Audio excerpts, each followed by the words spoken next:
Hello students, Neena Hindi classes में आपका स्वागत है। आज हम कक्षा 10वीं की हिंदी की व्याकरण करेंगे। आपका कोर्स 2 जो है, कोर्स बी, उसका हम हिंदी की व्याकरण करेंगे। तो हम ज़्यादा टाइम नहीं लेंगे, आपको जल्दी जल्दी से शॉर्ट में बताऊंगी ताकि आप शॉर्ट में एक रिवीजन कर सकें पूरी व्याकरण की। ठीक है, जिसमें सबसे पहला टॉपिक है हमारा समास। हम सबसे पहले करेंगे समास। समास क्या होता है बच्चों? जब दो या दो से अधिक शब्द मिल जाते हैं या उनके मेल से कह लो एक नया शब्द बनता है तो उसको हम समास रचना कहते हैं। इस प्रोसीजर को, इस कार्य को हम समास रचना कहते हैं और यही समास है। और जब हम उसको अलग अलग टुकड़ों में बांट देते हैं तो उसको हम समास विग्रह कहते हैं। मतलब उसी शब्दों को अगर हम वापस अलग अलग टुकड़ों में बांट देते हैं उसको हम समास विग्रह कहते हैं। ठीक है, तो इसमें सबसे पहले हम करेंगे समास के भेद में, हमारा है तत्पुरुष समास। सबसे पहले कौन सा है? तत्पुरुष समास, फिर द्विगु समास, द्वंद्व समास, अव्ययीभाव समास, कर्मधारय और फिर बहुव्रीहि समास। ठीक है। सबसे पहले हम आते हैं तत्पुरुष समास में। तत्पुरुष समास क्या होता है बच्चों? जहां पर पूर्व पद गौण और उत्तर पद प्रधान हो। पूर्व पद मतलब जो सबसे पहला जो भी दो शब्दों से मिलकर जो समास बना है, जो शब्द बना है, उसमें जो पहला शब्द है वो गौण हो और जो दूसरा शब्द है वो प्रधान हो। मतलब कि दूसरे शब्द जो है उत्तर पद जिसे हम कहेंगे, उस शब्द से उसके अर्थ में परिवर्तन आ जाए। ठीक है, जैसे उदाहरण आपको देती हूँ, समझाती हूँ, उससे आपको ज़्यादा अच्छे से क्लियर होगा। जैसे सबसे पहला शब्द है प्रलोक, परलोक गमन। ठीक है, इसमें जो पहला क्या कहते हैं पद है वो गौण है और जो उत्तर पद है वो प्रधान है। कैसे? परलोक। ठीक है, परलोक आपको पता है कि हाँ एक जगह है परलोक, वो एक शब्द है हमारा। गमन मतलब वहां को जाना, कि परलोक को गमन, तो गमन शब्द से उसमें के अर्थ में परिवर्तन है ना, कि परलोक को गमन करना, कि परलोक को जाना। ठीक है ना, अगर हम परलोक के बाद कुछ और लगा देंगे तो अर्थ बदल जाएगा। क्लियर है? उसके बाद है देशभक्ति, देश की भक्ति। देश, ठीक है, देश है, आपको पता है शब्द एक संज्ञा शब्द है देश। ठीक है, कंट्री को देश बोलते हैं।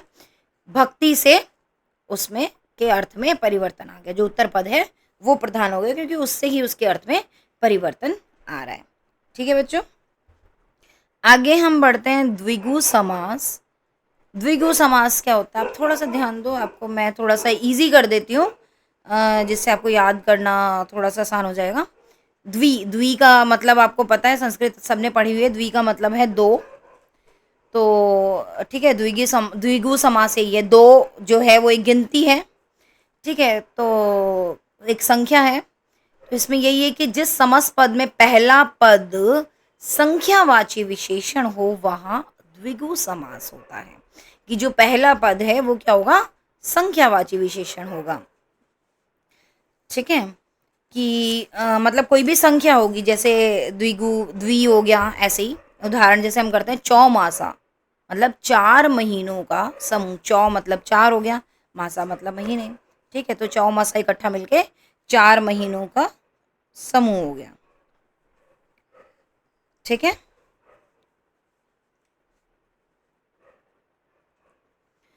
उसके बाद हम आगे बढ़ते हैं। हाँ, इसका एक और उदाहरण जैसा कि मैंने लिखा है यहाँ पर, आप देख सकते हो, पीडीएफ मैंने आपके सामने अपलोड कर रखी है। नवग्रह मतलब 9 ग्रहों का समूह। इसमें भी जो हमारा पहला पद है नव हो गया, नव मतलब 9। ठीक है, ग्रह मतलब ग्रह, तो 9 ग्रहों का समूह। नव एक संख्या है। ठीक है, तो यहाँ भी द्विगु समास होगा। अगर आपको ये शब्द दे दिया जाए नवग्रह, बताओ कि इसमें कौन सा समास है, तो द्विगु समास हो गया। ठीक है, ऐसे और भी बहुत सारे शब्द हैं। इसमें पहला जो हमारा शब्द होगा या पहला पद है कह लो, वो क्या होगा? संख्यावाची होगा। ठीक है, आगे हम बढ़ते हैं द्वंद्व समास। द्वंद्व, देखो यहाँ से थोड़ा सा आपको इजी हो जाएगा। जैसे 2 बार द्व फिर द्व। ठीक है, द्वंद्व, तो ऐसे ही बस आप थोड़ा सा ये याद रख लो कि जहाँ पर क्या होता है, 2 शब्द आते हैं और बीच में एक डैश लगा होता है। ठीक है, जिसको हम योजक कहते हैं, योजक चिन्ह। तो जिस समास पद में दोनों पद प्रधान हो वहाँ द्वंद्व समास होता है। दोनों पद मतलब कि जो पूर्व पद है वो भी और उत्तर पद जो है मतलब बाद का जो शब्द है वो भी, ठीक है। और जब योजक को हम हटाते हैं तो उसके लिए और या लग जाता है, ठीक है। जैसे कि उदाहरण में अन्न जल, बीच में योजक चिन्ह लगा हुआ है तो अन्न और जल। चाय कॉफी, चाय या कॉफी, ठीक है। यहाँ पे द्वंद्व समास होता है और ये योजक चिन्ह हटाते हैं तो और या लग जाता है। क्लियर है बच्चों। उसके बाद आते हैं अव्ययी भाव। अव्ययी भाव जैसा कि नाम से ही पता चल रहा है, आप थोड़ा सा ध्यान दो तो आपको टफ नहीं लगेंगे, ये बिल्कुल भी कठिन नहीं है। उस शब्द के अंदर ही अर्थ छुपा होता है और कुछ ना कुछ ऐसा आप एक अपने लिए याद करने के लिए कुछ ऐसा वो ले सकते हैं, कुछ भी बना सकते हैं जिससे आपको क्लू मिल जाए कि हाँ भाई ये होता है। अव्ययी भाव जिसमें सबसे जो पहला शब्द है या कहो कि पूर्व पद जो है वो अव्यय होगा, ठीक है, और वो प्रधान होगा। अव्यय क्या होता है? जो बदलता नहीं है, जिसका संज्ञा सर्वनाम कुछ बदलता नहीं है, जिसका सॉरी संज्ञा या लिंग वचन ये सब नहीं बदलता है उसका, ठीक है, मतलब लिंग वचन वगैरह नहीं बदलता, सॉरी। हाँ, जैसे आमरण। अब इसमें जो पहला पद है आ लग गया, मतलब मरण तो ठीक है, मरण, लेकिन आ लगाने से उसके शब्द में परिवर्तन आ गया, ठीक है। तो जो पहला पद है आ वो प्रधान है, ठीक है, तो आमरण मरने तक, और ये अव्यय है। आ को आप कुछ बदल नहीं सकते यहाँ पर, उसका क्या लिंग बदलता है? आ का वचन बदलता है? नहीं बदलता। आ का ई तो नहीं कर सकते, ठीक है, और ना ही आ का बहुत सारा कि ए कर दिया या कुछ भी लाइक, ठीक है, नहीं बदलता। ऐसी प्रतिदिन, दिन, हाँ पता है, दिन, डे को दिन बोलते हैं, और प्रति लगा दिया तो उसके शब्द में, उसके अर्थ में परिवर्तन आ गया, तो पहला पद जो है वो प्रधान हो गया इसमें, और वो अव्यय है क्योंकि प्रति का भी आप लिंग या वचन नहीं बदल सकते, ठीक है, तो लिंग या वचन होता है मेन, ये सब नहीं बदलते। अब आ जाते हैं हम कर्मधारय समास पर, पांचवा हमारा है। अब इसमें क्या होता है, इसमें पूर्व पद और उत्तर पद में आपस में उपमेय उपमान या कह लो विशेषण विशेष्य उसका संबंध होता है, ठीक है। वहाँ पे कर्मधारय समास होता है कि एक उपमेय है और एक उपमान है। जैसे उदाहरण के तौर पर मैंने लिखा है आपके लिए नीलकंठ। अब इसमें कंठ क्या है? उपमेय है, और उसका उपमान जो है वो नील, ठीक है, ये आप कह सकते हैं विशेषण विशेष्य। तो जो विशेष्य है वो कंठ है और इसका विशेषण नील है। तो कैसा कंठ? नीला, कि नीला है जो कंठ उसको नीलकंठ कहेंगे। तो यहाँ पर ये कर्मधारय समास हो गया। ये बहुव्रीहि समास में भी आता है यही उदाहरण, अभी हम पढ़ेंगे तो मैं आपको दोबारा बताऊंगी। यही हमारा बहुव्रीहि समास भी हो सकता है, नीलकंठ में कर्मधारय समास भी है और बहुव्रीहि समास भी, ठीक है बच्चों। पीताम्बर, पीला, पीला है जो वस्त्र, ठीक है, तो इसमें विशेषण विशेष्य का संबंध हो गया, पीला अंबर। चंद्रमुख, चंद के समान, चांद के समान मुख, ठीक है, या चांद जैसा मुख, जो भी, तो इसमें भी उपमेय उपमान या विशेषण विशेष्य हो गया, ऐसा संबंध है। बहुव्रीहि समास, जिस समास पद में दोनों में से कोई भी पद प्रधान ना हो, ठीक है, ना ही तो पूर्व और ना ही उत्तर, बल्कि प्रधान क्या होता है, कुछ कोई अन्य ही पद प्रधान हो जाता है, मतलब जो उसका अर्थ निकलता है, या नहीं विशेष जो होगा अन्य, लाइक जैसे मैं आपको बताती हूँ कि जैसे गिरिधर, गिरिधर का मतलब है गिरी को धारण करने वाला, गिरी मतलब पर्वत, कि पर्वत को धारण करने वाला, और वो कौन है? श्री कृष्ण।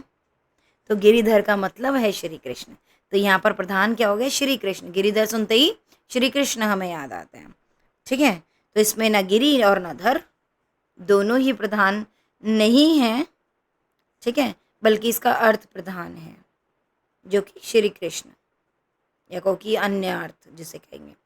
नीलकंठ, जैसा कि ऊपर भी पढ़ा, नीला है जो कंठ वो होता है, लेकिन यहाँ पर क्या बन गया? नीले कंठ वाला, मतलब शिव जी, शिव, ठीक है, तो शिव जी को हम नीले कंठ वाला बोलते हैं, नीलकंठ बोलते हैं, ठीक है।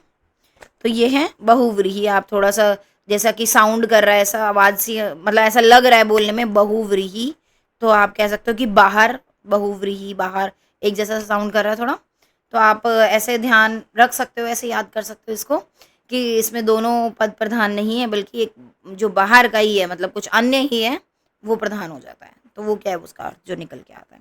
क्लियर है बच्चों? ओके, हम आगे बढ़ते हैं।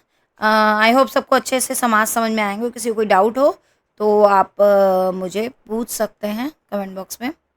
अब आते हैं हम रचना के आधार पर वाक्य भेद। वाक्य भेद, वाक्य तीन प्रकार के होते हैं बच्चों। एक सरल वाक्य, संयुक्त वाक्य, और तीसरा है मिश्रित वाक्य। ठीक है, रचना के आधार पर तीन प्रकार के होते हैं, अर्थ की दृष्टि से अलग होते हैं। यहाँ पर हम रचना के आधार पर कर रहे हैं कि जिस तरीके से वाक्य बनाए जाते हैं वो हैं तीन प्रकार के। सबसे पहले सरल वाक्य। सरल वाक्य जो बिल्कुल सिंपल सी बात कह दी जाती है, इसमें एक ही कर्ता होता है और उसका वो एक ही मुख्य क्रिया कर रहा होता है, वो सरल वाक्य है। जैसे वह बड़ा ही दयालु व्यक्ति है, वह खाना खा रहा है, मुंबई में हमारा एक मकान है, ठीक है, मैं पढ़ रही हूँ, मैं नृत्य कर रही हूँ, वगैरह वगैरह, बिल्कुल सिंपल से। ठीक है, ये सरल वाक्य है।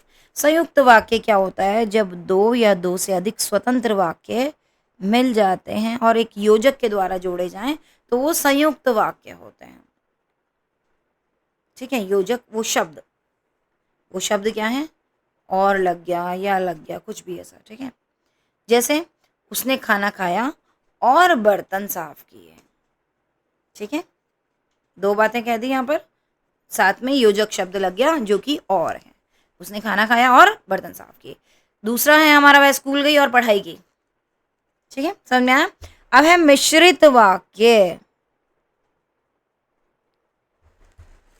मिश्रण, मिक्स हो जाए बात। कैसे? इन वाक्यों में पहला प्रधान उपवाक्य होता है और दूसरा उस पर आश्रित होता है, कि पहली बात जो है वो प्रधान है और दूसरी बात जो है वो उसी पर आश्रित होती है, कि उसी के लिंक में बात की जाती है। जैसे जब शाम होगी तब मैं खेलने जाऊंगा।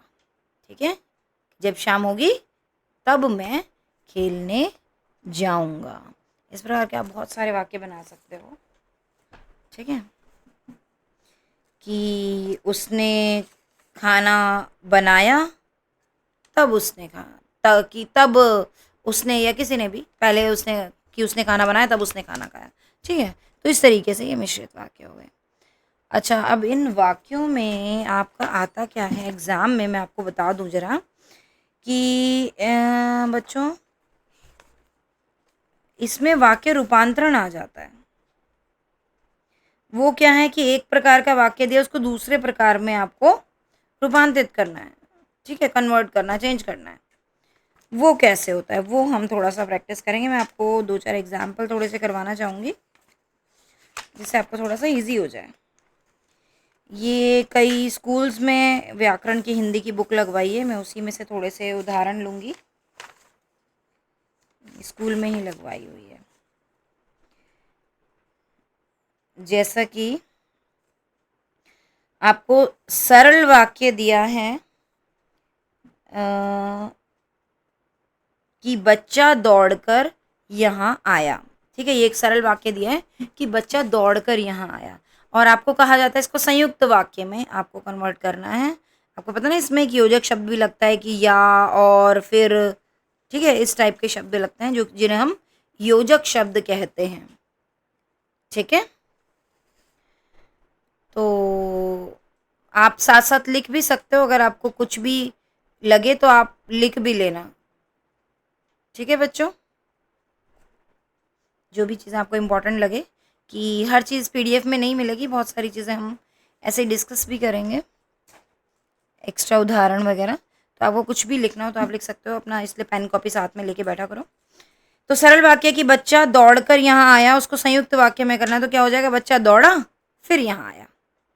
ठीक है, ऐसे ही मैं चाय पीकर बाजार जाऊंगा, तो इसको संयुक्त वाक्य में करना है, मैं पहले चाय पीऊंगा फिर बाजार जाऊंगा। ठीक है, एक और उदाहरण लेते हैं। वह रोते रोते अपनी बात बता रही थी, तो इसका क्या हो जाएगा, वह रो रही थी और अपनी बात बता रही थी। ठीक है, तो ये संयुक्त वाक्य हो जाएगा। ठीक है बच्चों, अब आगे हम करते हैं, कोई सरल वाक्य दिया है उसको हमें मिश्रित वाक्य में करना है रूपांतरित। जैसे काली साड़ी वाली लड़की को बुलाओ, तो उस लड़की को बुलाओ जिसने काली साड़ी पहनी है। तो उस लड़की को बुलाओ ये प्रधान वाक्य हो गया और इसी पर आश्रित जिसने काली साड़ी पहनी है। ठीक है, इस तरीके से होता है। मैंने पुराना मकान बेच दिया, मैंने वह मकान बेच दिया जो पुराना था। ठीक है, उसके बाद एक दिया है कि फायदे वाला काम करो, तो इसका क्या हो जाएगा मिश्रित में, वह काम करो जिसमें फायदा हो। ठीक है, या जो फायदे वाला हो। क्लियर है बच्चों? आई होप अच्छे से आपको समझ में आ रहा होगा। आगे बढ़ते हैं हम, पदबंध करेंगे बच्चों। हम अब क्या करेंगे? पदबंध। पद क्या होता है सबसे पहले तो हम ये जाने, फिर पदबंध करेंगे ना। तो पद क्या होता है बच्चों? शब्द। शब्द जो शब्दों से मिलकर आपको पता है वाक्य बनते हैं, लेकिन वही शब्द जब हमारा वाक्य में प्रयोग कर लिया जाता है तो उसको हम पद कहते हैं, शब्द नहीं कहते। क्या कहते हैं? पद कहते हैं। ये मैंने आपकी एक व्याकरण की बुक कुछ स्कूल्स में कोर्स में लगी हुई है, तो उसी में से थोड़ा सा ये लिया है आपको समझाने के लिए। ठीक है, थोड़ी सी कटिंग।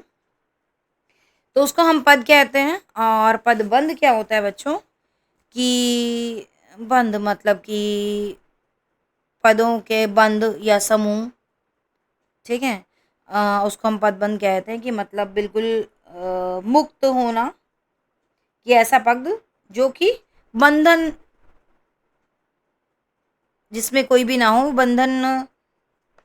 अच्छा सॉरी, बंधा हुआ या बंधन युक्त। ठीक है, सॉरी, ऐसा पद जो कि बंधा हुआ हो, कि मतलब वाक्य में किसी ना किसी से वो बंधा हुआ है। कैसे? जैसे अभी मैं आपको बताती हूँ उदाहरण, कि पदबंध के जो भेद हैं वो कौन कौन से हैं। 5 प्रकार के: संज्ञा पदबंध, सर्वनाम पदबंध, विशेषण पदबंध, क्रिया पदबंध और क्रिया विशेषण पदबंध। तो सबसे पहले तो हमें ये जानना जरूरी है कि संज्ञा क्या है, सर्वनाम क्या है। ये आई होप सब बच्चों को अच्छे से पता होगा। मैं बहुत शॉर्ट में बताऊंगी। संज्ञा क्या होता है? नाउन, जैसा कि आपने पढ़ा है। संज्ञा की किसी भी चीज़ का नाम हो सकता है, कोई व्यक्ति का हो सकता है, वस्तु का हो सकता है, कोई भी नाम हो सकता है वो। ठीक है बच्चों, तो वो है संज्ञा। ठीक है, तो संज्ञा पदबंध की जब कोई शब्द हमारे वाक्य में संज्ञा की जगह पर यूज होता है कि हाँ भाई ये संज्ञा है, तो उसे हम संज्ञा पदबंध कह देंगे। ठीक है, कि संज्ञा के तौर पर इस्तेमाल हुआ है। इसी तरीके से सर्वनाम, कि सर्वनाम के तौर पर हुआ है। विशेषण, जो इनकी विशेषता बताए। क्रिया, जहाँ काम हो रहा हो। क्रिया विशेषण, जो क्रिया की भी विशेषता बता दे। ठीक है, तो ये है आपका पदबंध। अब हम इसके थोड़े से उदाहरण करेंगे बच्चों। ये मैंने फिर अगेन उसी बुक में से लिए हैं, ये हम थोड़ा डिस्कस करेंगे। आप ध्यान से सुन सकते हो ये। ठीक है बच्चों, अगर आपको कुछ नोट करना है तो नोट भी कर लो और ध्यान से सुन लो ये। कि निम्नलिखित वाक्यों में, अच्छा ये सॉरी, तो इसके अंदर हमें क्या करना है? पदबंधों के भेद बताने हैं। जैसे नरेश रोज मंदिर जाता है। ठीक है, नरेश रोज मंदिर जाता है, जाता रहता है। तो जाता है या जाता रहता है, इसमें वो आपने देखा कि मोटे अक्षरों में लिखा हुआ है, थोड़ा सा डार्क कर रखा है, तो हमें वो बताना है कि वो कौन सा पदबंध है। जाता रहता है, जा रहा है, जाता रहता है, जाता है, तो ये आपको दिख रहा है कि ये क्रिया है ना। तो ये क्या हो जाएगा हमारा? क्रिया पदबंध। क्या हो जाएगा बच्चों इसमें? क्रिया पदबंध। समझ में आया सबको? आगे बढ़ते हैं कि नैना पढ़कर सो गई है।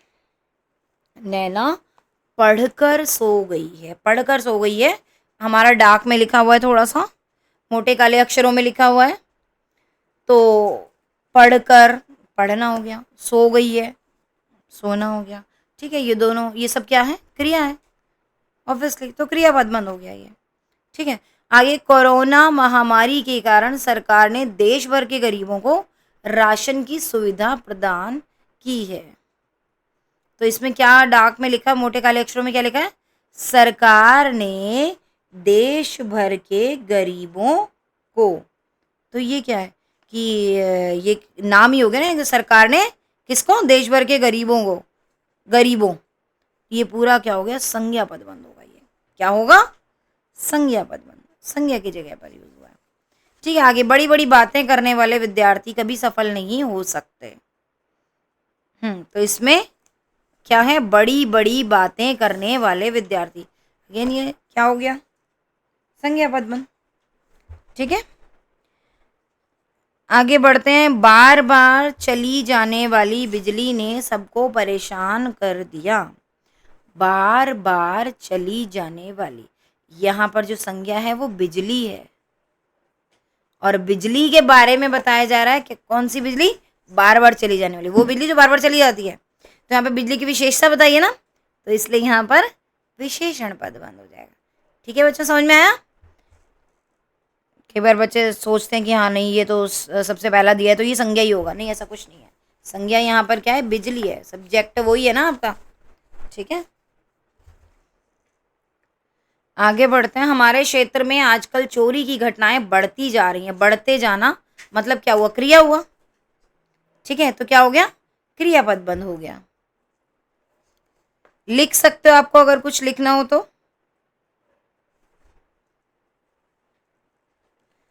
आगे, वह पुरस्कार में मिली पुस्तक लेकर आया। तो इसमें क्या है, डाक में पुरस्कार में मिली पुस्तक, ये हो जाएगा हमारा संज्ञा पदबंध। ठीक है, लेकर आना तो क्रिया हो जाएगा, वह हमारा सर्वनाम हो जाएगा, लेकिन हमें डाक में क्या दिया, पुरस्कार में मिली पुस्तक, तो ये हमारा क्या हो गया, संज्ञा पदबंध। ठीक है, तो आपको जो डाक में दिया हो, अंडरलाइन करके दिया हो, जो भी दिया हो, आपको सिर्फ उसी को बताना है। ततारा की तलवार एक विलक्षण रहस्य थी। ततारा की तलवार, ये क्या हो गया हमारा संज्ञा पदबंध, यही सब्जेक्ट है ना। ठीक है, तो ततारा की तलवार संज्ञा पदबंध। तो ये बच्चों कुछ उदाहरण मैंने आपको करा दिया, और बाकी आप खुद से करोगे, आपको व्याकरण की किताबों में मिल जाएगा। ठीक है, आप गूगल भी कर सकते हो, बहुत सारे उदाहरण मिल जाएंगे, पिछले पेपर्स भी निकाल सकते हो, तो वो आप करोगे। ठीक है, अब आगे हम आते हैं किस पे, मुहावरे पर। सॉरी बच्चों, मैं इसकी हेडिंग डालना भूल गई, मुहावरे की। ठीक है, ये मुहावरे की परिभाषा है, तो हम करेंगे मुहावरे। मुहावरे क्या होते हैं, मुहावरे बेसिकली बच्चों वाक्यांश होते हैं, वाक्य का एक अंश। मुहावरे जो है वो पूरा वाक्य नहीं होते, वो वाक्य क्या होता है, वाक्य का एक अंश होता है, एक टुकड़ा। ठीक है, और जो कि अपने सामान्य अर्थ को छोड़कर, कि उसका जो सामान्य अर्थ होगा उसको छोड़कर किसी विशिष्ट अर्थ में रूढ़ हो जाते हैं। ठीक है, कि जैसे गागर में सागर भरना, गागर मतलब एक छोटी सी मटकी, क्या हम असल में उसमें सागर को भर सकते हैं, नहीं भर सकते। ठीक है, गागर में सागर भरना, ये पूरा कि गागर में सागर भर दिया है या कुछ ऐसा नहीं है, तो संपूर्ण वाक्य नहीं है, वाक्य का एक अंश है, छोटा सा टुकड़ा है। ठीक है, तो गागर में सागर भरना ये वाक्यांश है, और इसका मतलब ये नहीं है कि हम उसमें सागर भर सकते हैं, बल्कि इसका विशिष्ट अर्थ वो क्या निकलेगा, इसका लक्ष्यार्थ, कि जिसके इसके द्वारा हम क्या समझाना चाहते हैं, कि मतलब थोड़ी सी बात में बहुत कुछ कह देना, कि थोड़े से के अंदर बहुत सारा पानी भर दिया, मतलब सागर को भर दिया, इसका मतलब ये है कि थोड़ी सी बात के अंदर बहुत कुछ समझा देना, बहुत कुछ कह देना। ठीक है, कई बार होता है ना कि हम कुछ शब्दों से ही समझा देते हैं कि हाँ भाई इसका ये मतलब है, बंदा सुनने वाला अपने आप समझ जाता है। तो मुहावरे हैं वो ऐसा बहुत अच्छा काम कर देते हैं, ये कि हम थोड़ी सी बात में बहुत कुछ समझा देते हैं। तो बच्चों ऐसे बहुत सारे मुहावरे हैं, लेकिन कुछ जो मुझे लगता है इम्पॉर्टेंट है, मेन है, वो थोड़े से हम डिस्कस करेंगे, और मैं चाहूँगी आप ध्यान से सुनो, या आप चाहो तो आप लिख भी सकते हो, और आप कहो तो मैं डिस्क्रिप्शन मेंशन कर दूँगी। चलो अभी हम डिस्कस करते हैं थोड़े से। मुहावरे तो बहुत सारे हैं। ठीक है, आपको कुछ पुस्तकों में मिल जाएंगे, आप सुन लो, लिख लो, जैसा आपको लगे। जैसे एक है अक्ल का दुश्मन। अक्ल का दुश्मन हम किसको याद है, मतलब सच में नहीं है कि कोई अक्ल का भी कोई दुश्मन हो जाएगा, दिस इज़ नॉट पॉसिबल ना, आपको पता है ऐसा संभव ही नहीं है। इसका मतलब क्या है, मूर्ख व्यक्ति, की अक्ल का दुश्मन, की वो अक्ल का इस्तेमाल ही नहीं करता ना, वो उसका भी दुश्मन हो रहा है, तो वो क्या होगा, मूर्ख व्यक्ति। ठीक है, तो हम किसी को कहते हैं ना तुम तो अक्ल के दुश्मन हो, तुम तो हर काम गलत करते हो। ठीक है, तो इस तरीके से ये इसका वाक्य प्रयोग है। तो वाक्य में हम उसके अर्थ को नहीं लिखेंगे, वाक्य में हम मुहावरे को ही लिखेंगे। जैसे कभी कभी दे दिया जाता है आपको, मुहावरा लिख के दे दिया कि हाँ अक्ल का दुश्मन, और आपको कहें कि उसका वाक्य में प्रयोग करो, तो आप ये नहीं लिख दोगे कि हाँ भाई तू तो मूर्ख है क्योंकि तेरा किसी काम में मन नहीं लगता है, हर काम गलत होता है, ये नहीं लिखेंगे। हम क्या लिखेंगे कि तू तो अक्ल का दुश्मन है क्योंकि तू हर काम बिगाड़ देता है। ठीक है, आगे है अक्ल पर पत्थर पड़ना, मतलब बुद्धि भ्रष्ट हो जाना। कि अगर हम कई बार अनजाने में कुछ गलत काम कर जाते हैं तो हम क्या बोलते हैं कि मेरी तो अक्ल पे पत्थर पड़ गए थे जो मैंने उस समय इसको उधार दे दिया, क्योंकि अब वो वापस ही नहीं कर रहा। ठीक है, तो ये उसके बाद है अपना उल्लू सीधा करना, कि अपना स्वार्थ सिद्ध कर लेना। कि हाँ, अपना उल्लू सीधा करने के लिए बोलते हैं ना, गधे को भी बाप बना लेते हैं, मतलब असली में गधे को बाप नहीं बनाते, इसमें तो दो मुहावरे आ गए। कि अपना उल्लू सीधा करने के लिए, कि अपनी ज़रूरत पड़ने पर कि हमें जब कुछ काम होता है तो हाँ उसके लिए अपना उल्लू सीधा कर लिया। कि कहने का मतलब अपना स्वार्थ सिद्ध कर लिया और उसके बाद बस फिर तू कौन और मैं कौन, है ना। अपना रास्ता नापना, मतलब चले जाना। कि मैं तुमसे बात नहीं करना चाहता, तुम अपना रास्ता नापो, मतलब अपने रास्ते जाओ। कभी किसी गुस्सा हो तो ऐसा बोलते हैं ना। अपना समूह लेकर रह जाना, कि असफलता से लज्जित हो जाना। कई बार असफलता मिल जाती है तो बोलते हैं कि वो अपना समूह लेकर रह गया, कि हाँ उस काम को नहीं कर पाया। तो ठीक है, अपनी खिचड़ी अलग पकाना, मतलब साथ मिलकर न रहना। कि कभी कभी कोई कोई साथ मिलकर नहीं कहते हैं, ये तो अपनी खिचड़ी अलग पकाता है। ठीक है, इसका मतलब ये नहीं होता कि वो अपनी खिचड़ी अलग पका रहा है, मतलब साथ मिलकर नहीं रहता। कभी कभी कुछ लोगों को साथ मिलकर रहना पसंद नहीं आता, ऐसे कई बार कोई मित्र भी साथ मिलकर नहीं रहते तो वो अपनी खिचड़ी अलग पका रहे हैं। ठीक, आँख का काटा, मतलब अप्रिय व्यक्ति, अप्रिय वस्तु। की हाँ, कि हमें कोई व्यक्ति पसंद नहीं है तो कहेंगे तो आँख का काटा है मेरी, कि मतलब हमें पसंद नहीं आता। कि आँख में अगर कांटा चुभ जाए तो कितना तकलीफ देता है, वो किसी को पसंद नहीं आता ना। इसका मतलब यही है कि जो हमें वस्तु या व्यक्ति कोई भी जो हमें अप्रिय हो, जो हमें ना पसंद है, उसको हम क्या कहेंगे, आँख का काटा। ठीक है, उसके बाद आंखें चुराना, मतलब कतराना, कि सामने ना आना।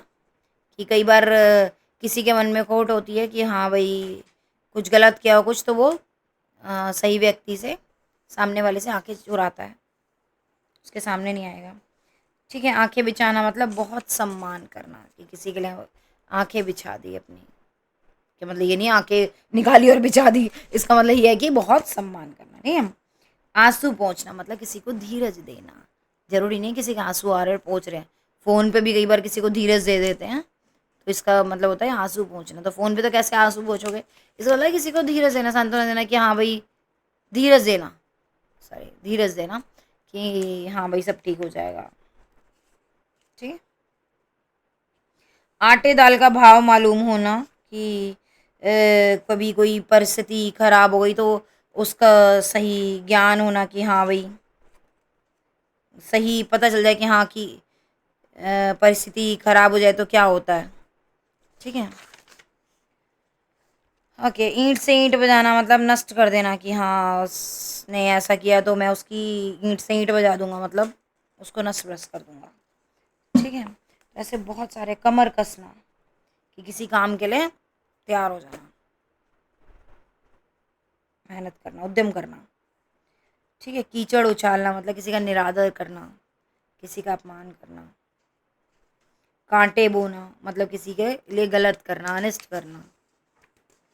ठीक है, खरी खोटी सुनाना, किसी को भरा भला बुरा कहना। तो ऐसे बहुत सारे हैं बच्चों, जो मुझे लग रहा है वो मैं आपको थोड़े बता रही हूँ, इसके अलावा भी बहुत सारे आप देख सकते हो। घी के दिए जलाना, खुशी मनाना। टका सा जवाब देना, कि मतलब किसी को साफ इनकार कर देना। जैसे कोई बड़ा बोल रहा हो कि बेटा आप मेरा ये काम कर दोगे, और एक एक तो होता है कि कोई बहाने लगाता है कि नहीं अभी मुझे ये काम है वो काम, कि कर वो भी नहीं रहा और कर दूसरा भी नहीं रहा, लेकिन एक तो कुछ बहाना लगा दे कि अच्छा आंटी मैं ये करने के बाद कर दूंगा या कुछ भी ऐसे। लेकिन एक ने तो टका सा जवाब दे दिया कि नहीं मैं नहीं करूंगा, क्लियर, उसे कहेंगे टका सा जवाब देना। ठीक है, दीवारों के कान होना, कि मतलब कोई गोपनीय बात का प्रकट हो जाने का खतरा। कि कभी कोई बात जो हम गोपनीय रखना चाहते हैं, सीक्रेट रखना चाहते हैं, कि हाँ वो पता चल जाएगी, तो उसे कहते हैं दीवारों के भी कान होते हैं, मतलब पता चल जाता है। ठीक है, तो इसके बाद है पिंड छुड़ाना, कि किससे पीछा छुड़ाना, कि वो बहुत ही बड़ा बेकार व्यक्ति है, बड़ा ही दुष्ट व्यक्ति है, हम तो उससे पिंड छुड़ाना चाहते हैं। ठीक है, तो इस तरीके से बहुत सारे हैं, आप पढ़ लेना, देख लेना। ठीक है बच्चों। हवा से बातें करना, बहुत तेज़ दौड़ना, तो कहते हैं ये तो हवा से बातें करते चलता है, कि ठीक है, रानी लक्ष्मीबाई का जो घोड़ा था वो हवा से बातें करता था, वगैरह वगैरह।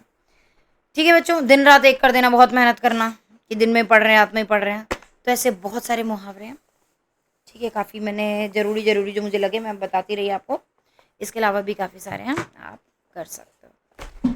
ठीक है बच्चों, तो आपके मेन ये इसमें 4 ही टॉपिक हैं, जो कि मैंने आपको जल्दी जल्दी से करा दिए हैं। उम्मीद करती हूँ आपको अच्छे से समझ में आया होगा। अगर अच्छे से समझ में आया तो आप अच्छे से देखें, सबके साथ शेयर करो, अपने फ्रेंड्स को भी भेजो, ताकि वो भी पेपर की अच्छे से तैयारी कर सकें। ठीक है, क्योंकि व्याकरण से ही किसी भाषा का बेस बनता है। व्याकरण नहीं आती तो आप सही से लिख भी नहीं पाओगे, बहुत गलतियां करते हो, तो व्याकरण अच्छी आना ज़रूरी है। ठीक है बच्चों, तो आप ये व्याकरण की इसमें से तैयारी करें, अपने मित्रों को शेयर करें, लाइक करें वीडियो को, और चैनल को सब्सक्राइब करें। ठीक है, bye bye, best of luck for the exam.